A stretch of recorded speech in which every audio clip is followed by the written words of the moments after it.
ಈಗ next budget ಒಳಗೆ at least ಒಂದು 10 ಇಯರ್ಸ್ ಕೊಡಿ ಅಂತೇಳಿ ಕೇಳಿದ್ದೀನಿ. ಹೆಚ್ಚು ಇದೇನು ಬರಲ್ಲ, ಬಜೆಟಲ್ಲಿ ಅಬೌಟ್ 800 crores ಬರುತ್ತೆ. ಅದು ಯಾರಾದರೂ ಅನುದಾನಕ್ಕೆ ಒಳಪಡಿಸ್ತೀವಿ ಅಂತ ಹೇಳಿದರೆ, ಯಾಕೆಂದರೆ ಏನಾಗ್ತಾ ಇದೆ, ಕೆಲವರೆಲ್ಲ ಈಗ ದ್ವಿಭಾಷಾ ಶಾಲೆಗಳಿಗೆ ಜಾಸ್ತಿ ಇಂಟ್ರೆಸ್ಟ್ ಕೊಡ್ತಾ ಇದ್ದಾರೆ. ಬೇರೆ ದೇ ಕೆನ್ ಲರ್ನ್ ಕನ್ನಡನೂ ಕಲಿಬೋದು, ಇಂಗ್ಲೀಷು ಕಲಿಬೋದು ಅನ್ನೋದಕ್ಕೆ ಆ ಕಡೆಗೆ ಒತ್ತು. ಈ KPS ಮಾಡಲೆಲ್ಲ ಅದೇ ಮಾಡಲ್ ಇರೋದ್ರಿಂದ ಈಗ ನಾವು ಕೂಡ ಅದನ್ನು ಮಾಡೋದ್ರಿಂದ ಬಟ್ 95ಇಂದ 2005ವರೆಗೂ ಕೊಡಿ ಅಂತ ಹೇಳಿ ನಾನು ಮನವಿಯನ್ನು ಮಾಡಿದ್ದೀನಿ. ವಿಧಾನಸೌಧದಲ್ಲೂ ಕೂಡ ಮೇಲ್ಮನೆಯಲ್ಲಿ ಈ ಪ್ರಶ್ನೆ ಬಂದಾಗ ನಾನು ಹೇಳಿದ್ದೀನಿ, ಆರ್ಥಿಕ ಇಲಾಖೆಯಲ್ಲಿ ಅವರು ಇದು ಕೊಟ್ಟಿದ್ದಾರೆ ಎಷ್ಟು ಖರ್ಚಾಗುತ್ತೆ ಅಂತ. ಮಾನ್ಯ ಮುಖ್ಯಮಂತ್ರಿಗಳಿಗೆ 3 ಸತಿ ನಾನು ಮಾತಾಡಿದೆ. ಸರಿ ನೆಕ್ಸ್ಟ್ ಯಾಕಂದ್ರೆ ಈಗ ಏನೇ ಮಾಡಿದ್ರು ನೆಕ್ಸ್ಟ್ ಇಯರ್ಗೆ ಅದು ಅನ್ವಯ ಆಗೋದು.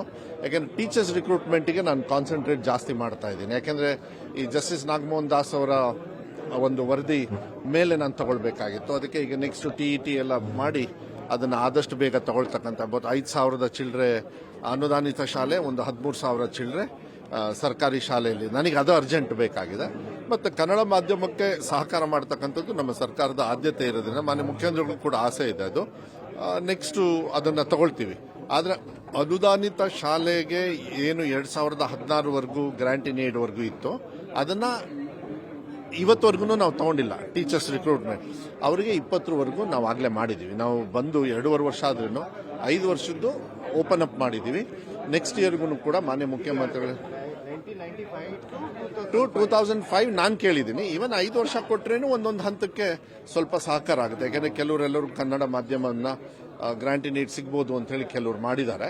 ಬಟ್ ಇದು ಹಿಂದಿನ ಸರ್ಕಾರದವ್ರು ಮಾಡಿಬಿಡ್ಬೇಕಾಯ್ತು. ಅವಾಗ ಸ್ಟ್ರೀಮ್ ಲೈನ್ ಆಗಿದ್ರೆ ಚೆನ್ನಾಗಿರೋದು. ಬಟ್ ಮಕ್ಕಳ ಸಂಖ್ಯೆ ಇದೆಲ್ಲ ಕ್ಯಾಪ್ ಎಲ್ಲ ಇರೋದ್ರಿಂದ ಅವ್ರಿಗೂ ಪಾಪ ಕೆಲವರಿಗೆಲ್ಲ ಕಷ್ಟ ಆಗ್ತಾ ಇದೆ.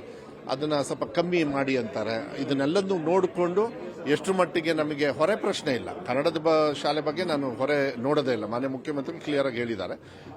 ನಾವು ಈಗ ಸಬ್ಮಿಟ್ ಮಾಡಿದ್ದೀವಿ. ಅವ್ರು ನೋಡೋಣ, ಮಾನ್ಯ ಮುಖ್ಯಮಂತ್ರಿಗಳು ಏನಾದರೂ ಒಂದು ಸಹಕಾರ ಎಸ್ಪೆಷಲಿ ಫಾರ್ ಗ್ರಾಂಟ್ ಇನ್ ಏಡ್ನ ವಿಸ್ತರಣೆ ಮಾಡೋದಕ್ಕೆ ಮಾಡ್ತಾರೆ ಅಂತೇಳಿ ವಿಶ್ವಾಸ ಇದೆ. ನೆಕ್ಸ್ಟ್ ಇಯರ್ಗೆ ಅದು ನೆಕ್ಸ್ಟ್ ಬಜೆಟ್ಗೆ ಬರಬೇಕು. ಯಾಕಂದರೆ we are already half way through the ಇದು